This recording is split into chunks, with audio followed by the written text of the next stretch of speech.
வணக்கம் ராஜேஷ். அதிமுக குற்றச்சாட்டு ஒன்றை முன்வைத்திருக்கிறது, அது குறித்தான விவரம் என்ன?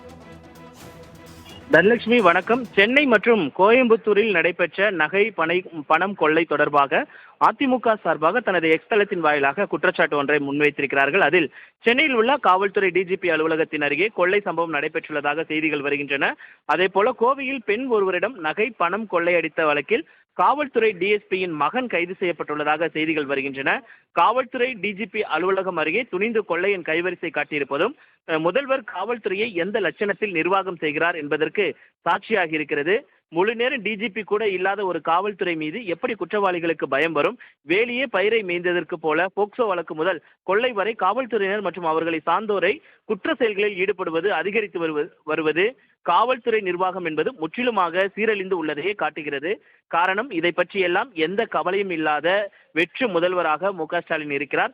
தொலைந்த இரும்பு கரத்தை நீங்கள் இனிமேல் கண்டுபிடித்து துரு நீக்கி எந்த பயனும் இல்லை என்று அவர்கள் விமர்சனம் செய்திருக்கிறார்கள். மேலும் சட்ட ஒழுங்கை சீர்குலைத்த திமுக அரசு 2026 மாண்புமிகு புரட்சி தமிழர் அதாவது எடப்பாடி தலைமையில் வீட்டுக்கு அனுப்பி மக்களை காப்போம், தமிழகத்தை மீட்போம் என்று அந்த எக்ஸ்தலத்தின் வாயிலாக அதிமுக விமர்சனம் செய்திருக்கிறார்கள். தனலட்சுமி,